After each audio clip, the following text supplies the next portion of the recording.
May mga nakatakdang panahon ang buhay. Merong dapat mangyari sa nakatakdang panahon na yon.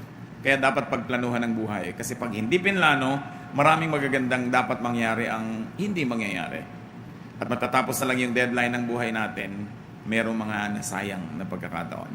Pag-aaral natin ngayon, plan to succeed. According to Proverbs chapter 16. Dear God, we thank you that you have a plan for us. But because you have given us free will, we have to plan with you and we have to make our plans in accordance with yours. Turuan mo kami, Lord, na pahalagahan ng pagpaplano sa buhay. Lalong maunawa namin kung paano makapagplano sa makadiyos sa paraan. At ngayon, patawarin niyo po kami sa aming mga kasalanan at alisin niyo lahat ng mga sagabal na pwedeng umadlang na para maunawa namin kayo ng lubos. Speak to us in a simple way. But continue, Lord, to enable us to know your will for our lives and continue to enable us, O Lord, to plan correctly so that we may benefit from the life that you have given us. Lord, be our speaker. Speak powerfully, mightily, glorify your name, heal us, empower us, open our eyes. In the name of Jesus, your Son, our Lord, we pray with thanksgiving. Amen. How to plan to succeed? Proverbs 16, we'll be reading from the Contemporary English Version. Verse 1, we humans make plans, but the Lord has the final word. So unang-una, sinabi, may plano tayo dapat. Tayo ang gumagawa ng plano. The assumption is we make plans. We should have a plan. Hindi kung ano na lang mangyari, kung ano na lamang ang kahinatnan na isang araw, na isang linggo, na isang buwan, na isang taon, and before you know it, ng isang lifetime. Sabi nga nila, those who fail to plan, actually plan to fail. Yung walang plano, actually may plano. May plano silang mabigo. So may plano dapat for the month, for the year, for 10 years. Ang mga estudyante may plano para sa isang semestre. Then you plan for a career. What's your plan for your family? Anong plano para sa sarili? At may plano na ba tayo para sa retirement? Kaya marami mga pangangailangan ang biglang dumarating nang hindi natin matugunan, walang kaplano-plano. So ano ang plano nyo para sa inyong buhay? Kung hahati-hatiin ang natitira pang panahon ng ating buhay into 5 or 10-year segments, ano-ano ang gusto nyo mangyari? Siyempre, hindi naman lahat ng plano natin, yun ang mangyayari. Pero may plano ka, meron kang sinusunod na direksyon, meron kang goal, which you cut down into achievable objectives, and then to-dos and not to-dos, hanggang nabubuo yung panahon, nakikita mo, nabubuo rin yung plano. Proverbs 16:20, if you know what you're doing, you will prosper. So how do we plan? First of all, know. Be knowledgeable. Bawat alam ng ating isip ay parang isang kasangkapan, isang tool na nagpapadali ng trabaho. Nagbubukas ng pinto, parang susi. Nag-aakyat sa isang mataas, parang elevator. Nagbibigay ng liwanag sa madilim. So know the facts of your life. Know your strengths. Know your weaknesses. And very importantly, know what you want. Ano ba talaga ang gusto mo sa buhay? Lagi marami nagtatanong sa akin, ano po ba ang mahalagang qualities ng isang lalaki o babae para i-consider ko na maging asawa? And I always answer the same way, what can you not live without? Yung talagang hindi ka mabubuhay pag wala yun sa partner mo, dapat makita mo sa kanya. And then dapat alam mo rin what you can live without. Gusto mo lang, but you can live without. So don't have a partner that doesn't have what you cannot live without. Kaya dapat alam mo talaga kung ano yung gusto mo. Marami kahit sa pag-aasawa, hindi napapatama ang pagpili o ang pagpapakasal kasi hindi naman nila alam kung anong gusto nila sa buhay eh. Na-in-love lang sila dahil makapalang kilay.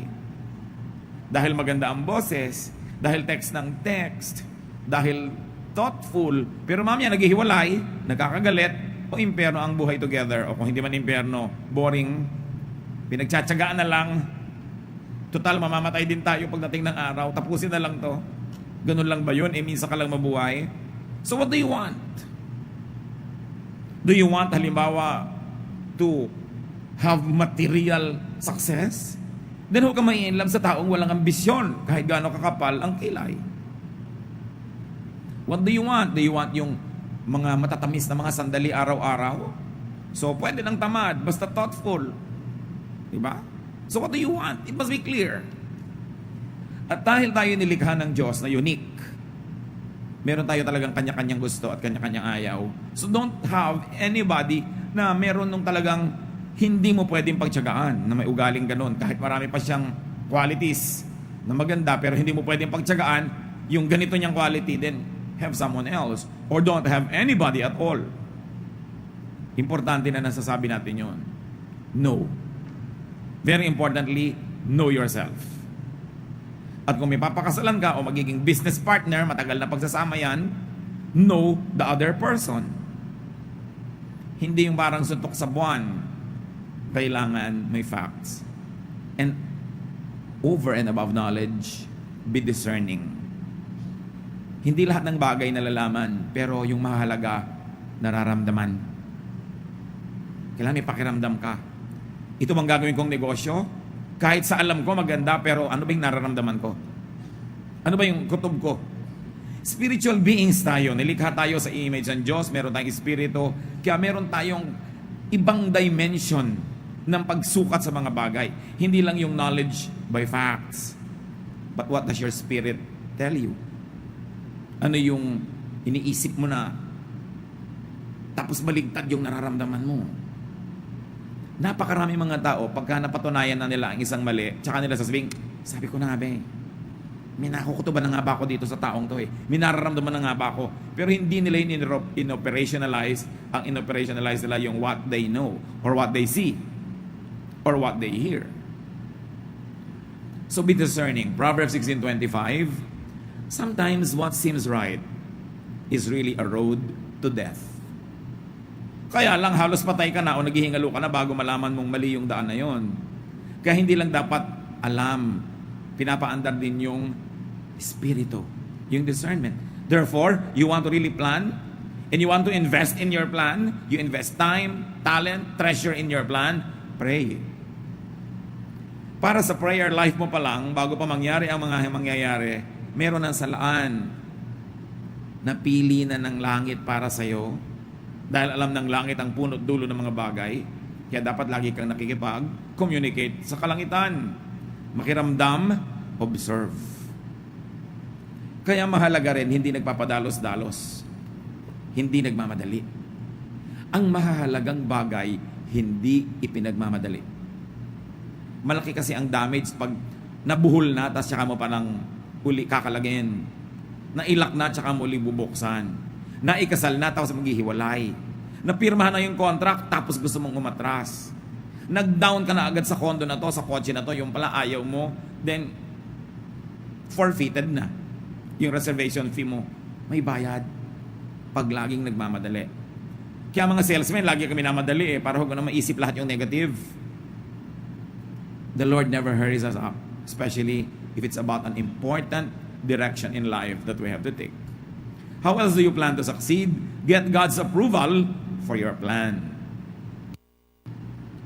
Kailangan approve ng Diyos, kailangan kakampi mo ang Diyos sa lahat ng project ng buhay mo, lalo sa malalaki. Check your motives against God's teachings. Anong bang motibo ko? Ano ba ang tayo ng motibo ko doon sa katuroan ng Diyos? You've got to check your motives against God's teachings. Proverbs 16:2, we may think we know what is right, but the Lord is the judge of our motives. So again, check your motives against God's teachings. Know God's word. Because how can you check if you don't have a standard by which you will check? So alam mo ang salita ng Diyos, sa ulado mo hanggat maaari, para may pumapasok pa lang na isipin, alam mo na agad ay hindi kanya ang gusto ng Diyos. Iba ang sinasabi ng Word of God. Psalm 119:11, I have hidden your word in my heart that I might not sin against you. Itinago ko na sa puso ko para pag may papasok sa puso ko, ay may tao na pala. May uupo pa lang doon sa upuan, may nakaupo na, yung salita ng Diyos. So kung hindi niya aaproban, hindi niya aalukin, hindi niya tatanggapin, hindi na pwedeng pumasok. Kasi may tao na, may laman na. Dapat na uuna yung salita ng Diyos. Kasi kung minsan, pag nauna yung iba, lalo yung hindi yung kagustuhan ng Diyos, kahit dumating yung salita ng Diyos, nag-aalangan ka kung susundin mo. Meron pa nga tahasang hindi na susunod. Kasi may nauna na. Kaya dapat inuunahan. At yan ang halaga ng pagpapaaral sa mga bata sa Christian schools. Nauna na sa utak nila, nauna na sa puso nila yung Word of God. Pag darating yung mga temptations sa buhay nila later on, they will not be perfect. They will fall every now and then. Pero hindi kasing grabe at kasing haba at kasing tagal na mga fall nang hindi nauna yung salita ng Diyos sa isip nila. Magkamali man, mahihimasmasan din. Madapa man, bumabangon din. Yun ang pinagkaiba. Kaya mahalaga na uuna yung salita ng Diyos. Kaya sa plano natin sa buhay, uunahin natin. Ang unang plano ko, mamuhay ng makadiyos na paraan. Pag nauna na yon, may darating ngayong mga ibang offer ang buhay sa'yo, hindi makadiyos pero tantalizing, attractive, marireject mo na kasi may nauna na. Iba yung una. Kahit sa pila, iba yung nasa una, di ba? Talagang malaki yung hold mo dyan. So be wise. No? Apply wisdom in your planning. Iba ang knowledge, iba ang wisdom. Yung wisdom, hindi nakukuha sa information yan. Hindi yan nakukuha sa alam ng mga facts. Ang tanging nagbibigay ng wisdom ay panahon, karanasan. Kaya mahalaga na hindi ka lang knowledgeable, you're also wise. At diyan, nagiging importante yung mga may karanasan at may edad na sa buhay na pag-uusapan natin maya-maya. Proverbs 16:16, it's much better to be wise and sensible than to be rich. Bakit kaya pinagsama yung wisdom and good sense tapos versus rich? Of course, hindi naman kontra ang Bible sa maging rich tayo. But this is when wanting to be rich is not the wise choice at the moment. Merong at the moment. Kasi kung minsan, wanting to be rich is the right choice at that time. Paano mo malalaman ngayon that it's not wise to want to be rich when pursuing wealth will destroy your relationship with God? Then it's not wise. It's not wise at this time to want to be rich. Pero ayan na, ino-offer na, ang bilis yumaman. Pero masisira ang lasyon mo sa Diyos. It's better to be wise and sensible than be rich in a way that will destroy your relationship with God. So do not use evil ways. Magpaplano ka na rin lang, huwag kang gagawa ng plano na merong evil devices. Magpaplano kang yumaman pero may deception. Magpaplano ka na manalo pero may daya. Magpaplano ka na mabuhay pero may papatayin ka. Kailangan walang ginagamit na masasamang paraan sa plano. Kasi di ba napag-usapan na nga natin, kailangan kakampi mo ang Diyos. Paano kanya kakampihan kung masama ang plano? Proverbs 16:17, God's people avoid evil ways and they protect themselves by watching where they go. Malayo ka pa naman, nalalaman mo na kung saan patungo yung landas na yan eh. Bihira naman yung biglang-biglang lumiliko sa mali. Usually alam mo na yung direction na yon. Dahan-dahan nagiging malinaw sa iyo na mali yun. Huwag na lang. Atras na lang. It's not worth it to destroy a relationship with God for wealth. Kasi kahit gaano karami yung pera mo, pag hindi ka naman pinayagan ni Lord na ma-enjoy yun, hindi mo rin ma-enjoy yung pera mo. Pero kung kasama ka ni Lord, gusto ka ni Lord pag-enjoy yan, kahit konti lang yung pera mo, na-stretch. Ang daming nangyayari sa konti. Iba na yung nabubuhay tayo sa favor ng Panginoon. Do not be proud in planning.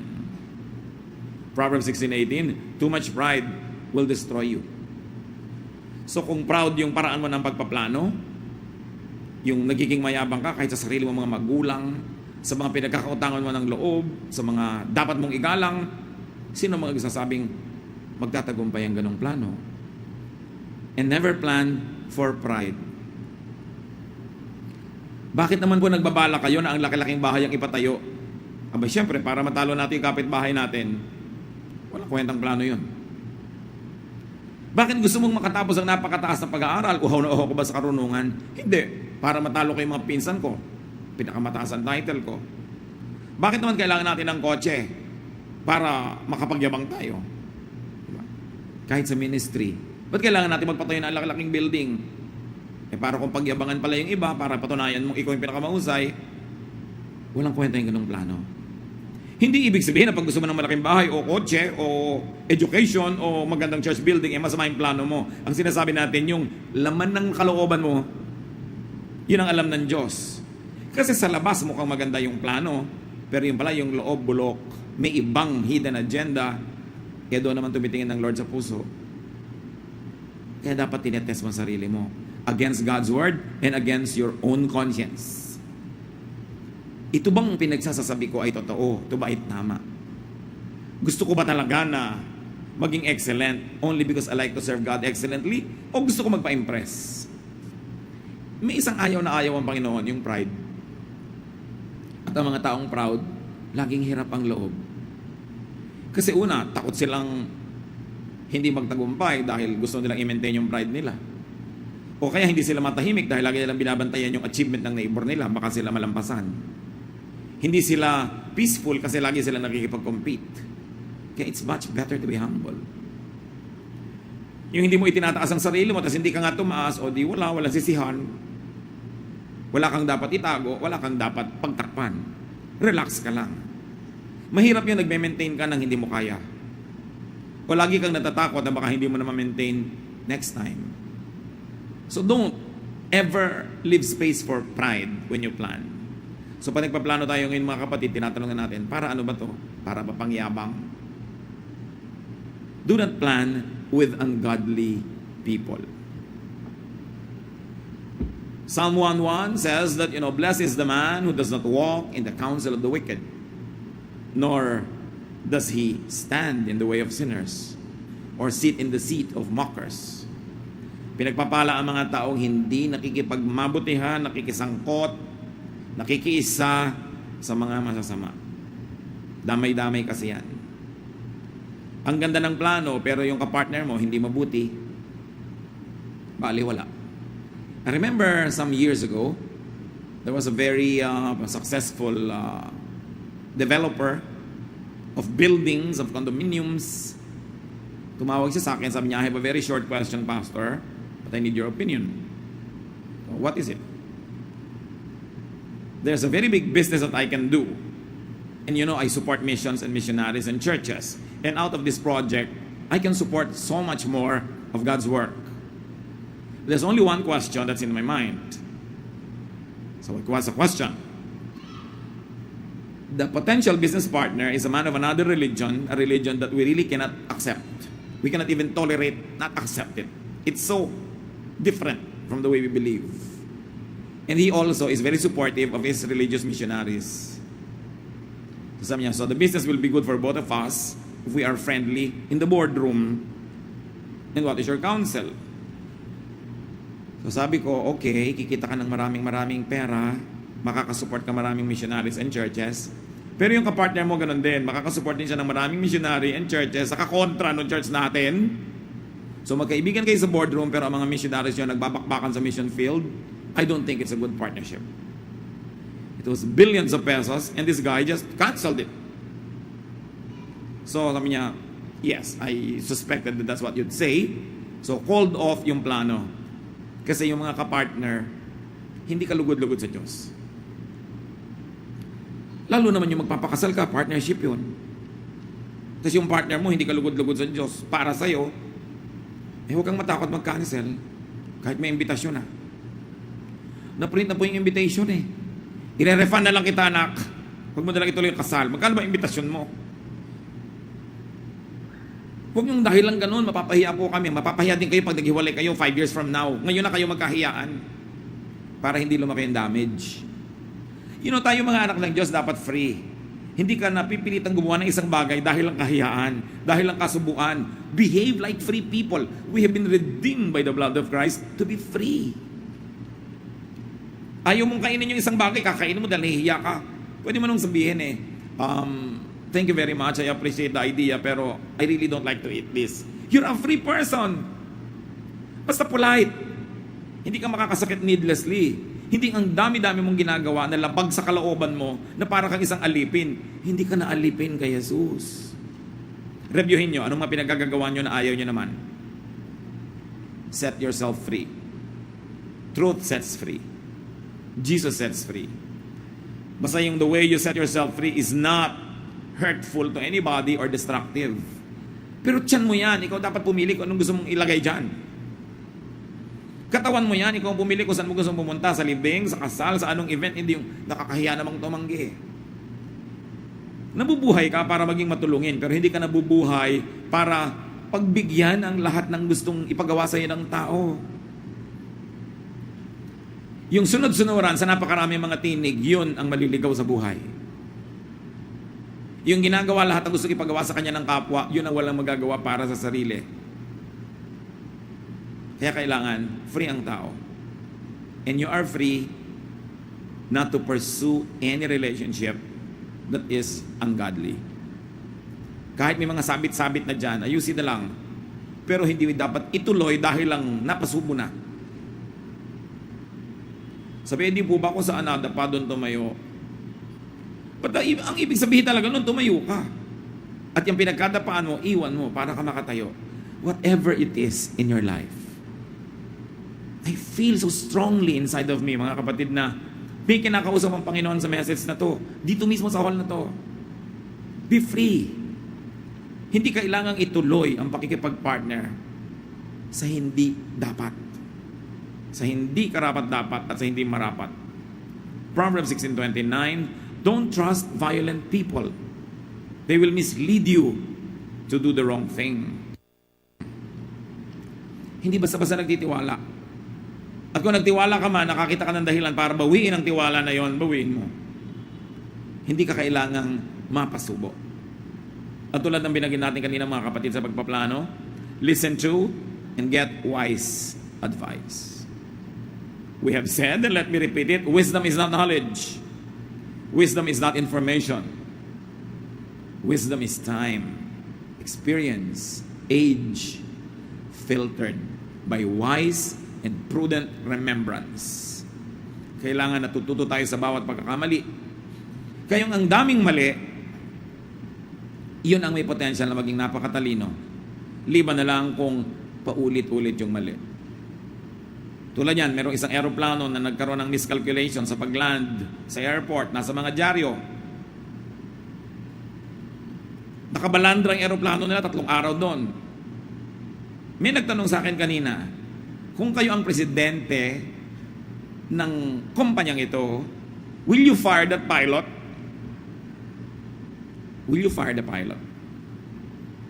Sabi ko, well, dalawa pwede mong gawin, fire or not to fire. If you fire the pilot,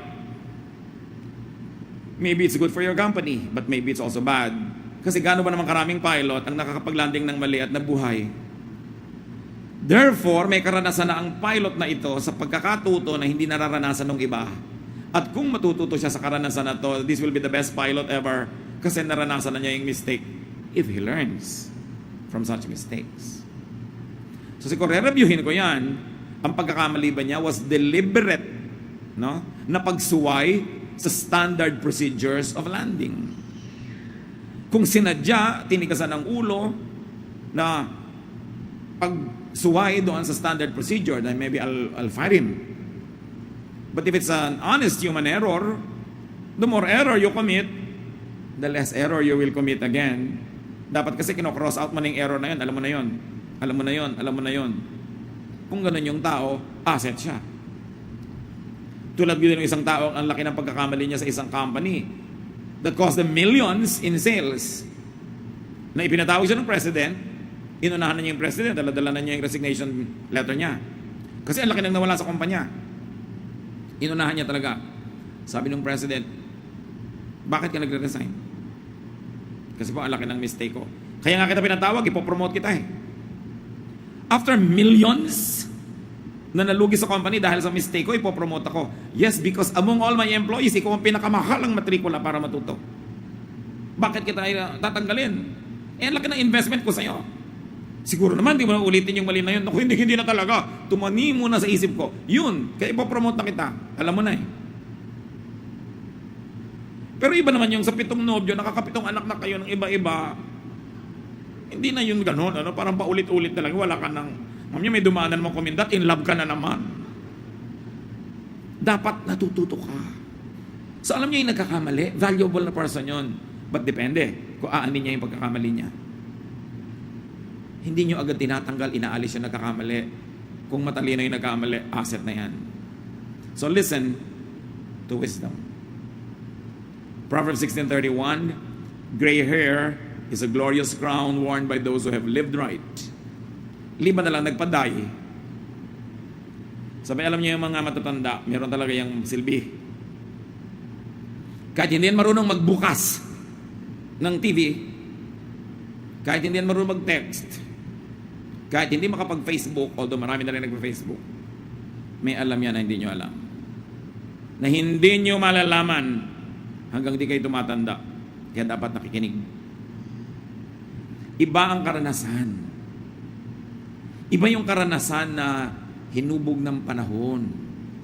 Sinala ng paglilimi-limi at pagninilay-nilay. At pagkatapos parang napakaraming nyog na kinudkod, ginata, naging latik. Ang dami mga latik na karunungan na matatanda. Ikaw nyog pa lang dahil bata ka pa. So mahalaga makinig. Huwag magpapadalos-dalos. At mga anak, always listen to the advice of your parents. Because unless they are insane, your interest will be foremost in their agenda. At kahit hindi ka agree, pag naging magulang ka na, malalaman mo tama pala si nanay. Kasi naging nanay ka na, kaya mo nalaman. Mahalagang makinig. And then, you want to succeed in life, plan to be in control of your temper. Put your temper under control. Proverbs 16:32, controlling your temper is better than being a hero who captures a city. Mas dakilang accomplishment yung mapigil ang sarili kesa ibulalas lahat ng galit sa panahong naiisipang magalit. Many plans be scary due to temperamental outbursts. Many good things are lost because of a lost temper. Magtimpi. Yung taong gustong makaani, nagtitimpi. Ang aso pag tinapakan nangangagat, ang ahas pag nagulat, tumutuklaw. Ang taong makadiyos, nagtitimpi. Dahil wawasakin ng isang mong maling arte ang lahat ng ipinupundar mo sa buhay. Isang maling ginawa mong nainis sa'yo ang tao, you lost the business forever. Tatandaan ninyo, kung pera, goods, mawawala, pero you will maintain the goodwill of a person, maintain the goodwill. Huwag yung magharimunan ka, masikil mo siya, makuhanan mo siya, malamangan mo siya ngayon. Ang hindi mo alam, ang dami mo pang negosyo, dapat ang kinita, kung patuloy kanyang tinangkilik o inirefer sa mga kakilala niya. Pinakamahalaga relasyon. Walang hihigit sa magandang samahan. Kahit nalugi ka pa ng konti ngayon, yung tao naman, generally speaking, mabuti.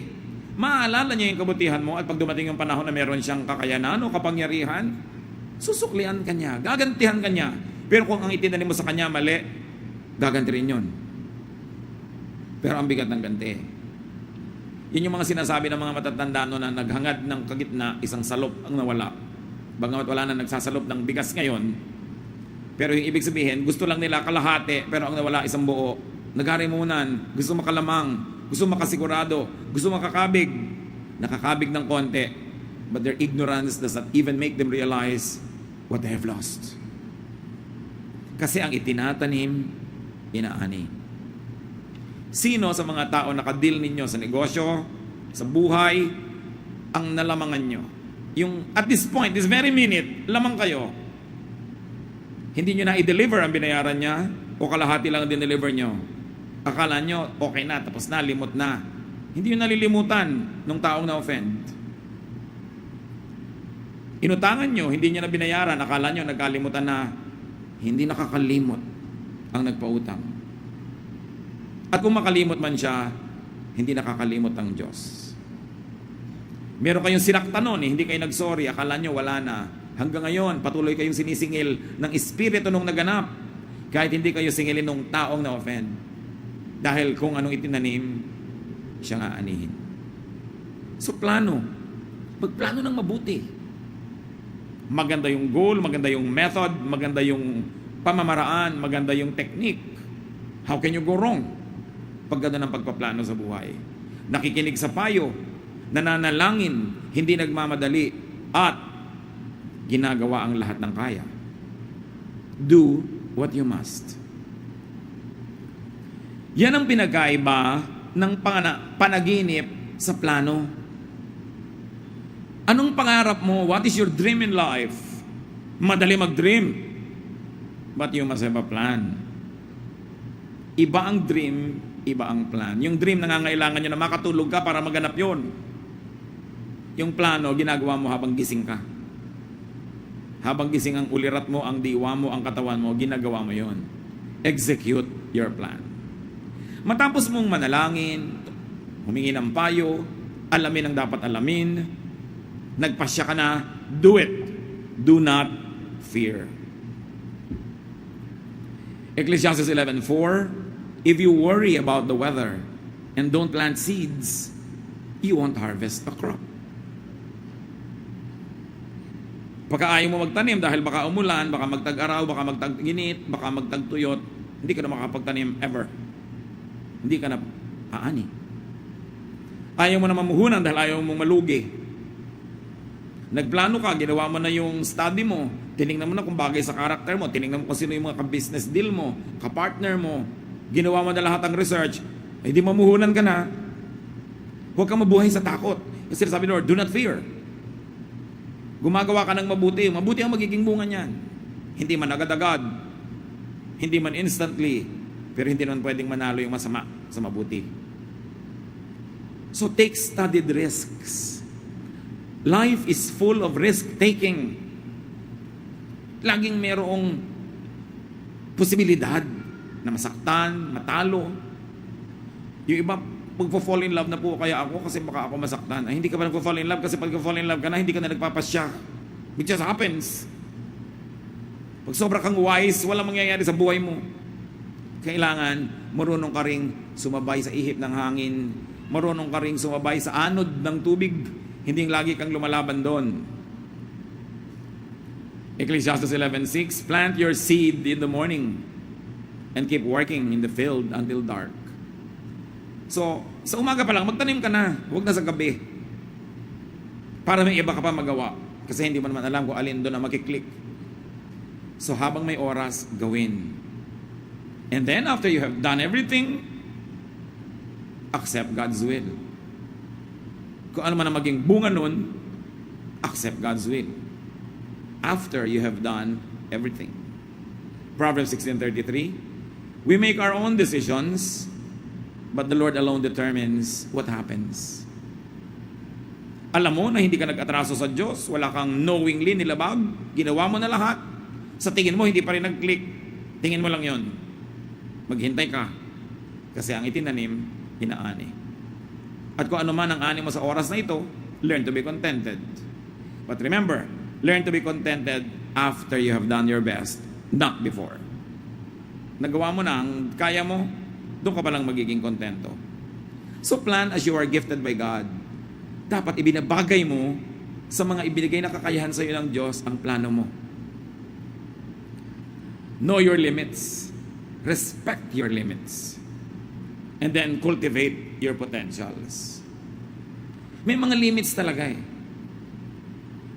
So halimbawa talagang isinilang ka at tumanda ka na 4'6" yung height mo, siguro dapat tanggalin mo na yung plano maging Miss Philippines. You know your limits. Diba? Baka maging pwede kang miss something else. Pero yung kasing contest na yun, may standard yun na hindi yun ang abot ng limit mo. May kanya-kanyang limit ang tao. Alam nyo kung bakit may limits? Para dumali ang pagpili mo kung anong paplanuin mo sa buhay. Titingnan mo lang yung limits mo. Bagamat hindi lahat ng limits, hinahayaan mong ilimit ka niyan forever. May mga limits na nalalampasan naman pala pag nagsikap ka eh. Like yung alam, napapatalino mo naman ang sarili mo kung talagang practice ka ng practice. Pero meron talagang limit na alam mong limitation ko to. Therefore, dumali na ang pagplano ko kasi hindi ko na ipaplano yan, iba na lang. Para sa kabutihan mo rin yun, para hindi ka na malito. So, Alam natin yun na ang Diyos ang nakababatid ng lahat. So do not plan to be someone else. Plan to be yourself. Don't plan to imitate someone na dapat sa ganitong edad, makopya ko na yung accomplishment ng tito ko. Dapat sa ganong edad, magkopya ko na yung ganon. No, don't do that.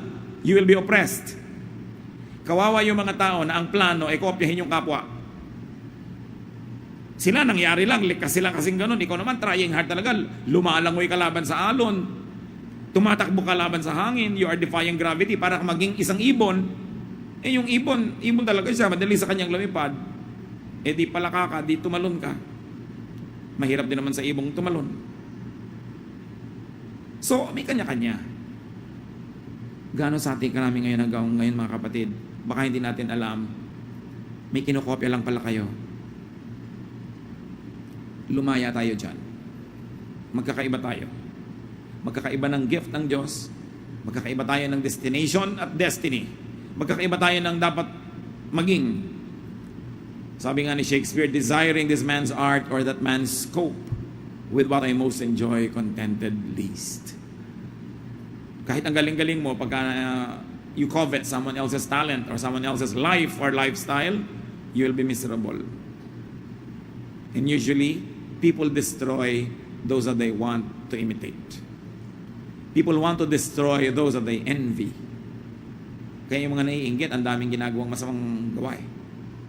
Kasi gusto nilang sirain yung kinakainggitan nila. Kung hindi ka magiging ganon, dapat hindi rin siya ganon. And that is evil. We have to come to terms with ourselves.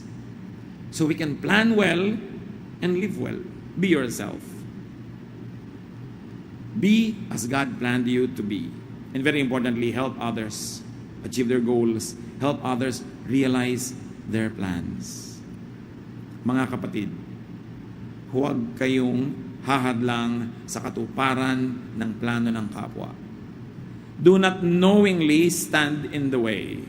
Do not knowingly stunt people's attempts. Do not knowingly be a hindrance. God will be your opponent because God has a plan for that person. And don't stand in the way because the Lord will tolerate no such kind of enemies. Mag-review tayo, baka may mga taong nakahadlang tayo sa plano nila. Alam niyo ba na kumisan magulang mismo ang hadlang sa plano? Gusto ng anak maging ganito, pero gusto ng magulang maging ganon siya. Yung tao nakakaalam ng sarili niya, ng talent niya, ng hilig niya, pero i-impose ng nanay, kailangan maging dentist ka. Lahat ng kapatid ko, dentist. So, sinong naging sagabal sa katuparan ng plano ng anak?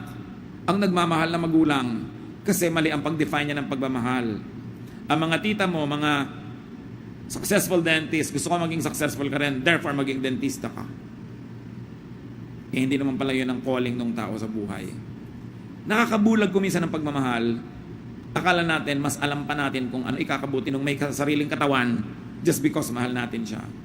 Set people free. One of the best gifts that parents can give to their children is to set them free to pursue who they are. Hindi pa niya ikaw laging manaig. Kaya ang unang-unang nagaganap pag may isisilang na bata, nalalagot ang pusod. Ibig sabihin, this person will be a distinct individual. This person will not have to be needlessly attached to you for life. That the first act of motherhood, of parenthood, is to cut the umbilical cord and let the child become his or her destiny. Eh kung gusto ng Diyos na ikaw laging masunod sa anak mo, di dapat wala ng patid. Di may 7 kang anak, di may 7 nakakabit sa'yo, lagi mong kasama. Kung saan ka pupunta, kasunod mo sila. At hindi na sila kakain. Yung kainin mo, yun ang makakain nila through the pusod. Kaya nga nilalagot ng Diyos. Yung nilalagot ng Diyos, huwag niyong i-reconnect. Alam ng Diyos ang ginagawa niya. Hindi ibig sabihin na hindi na kayo magpapayo, magmamahal, magkakaroon ng togetherness. But you allow the person to be what God planned him or her to be. Maganda yon. Huwag tayong humadlang. Mga kapatid, tayo yumuko sa Panginoon at magbulay-bulay. Salamat, Panginoon, sa paalala na dapat kaming may plano.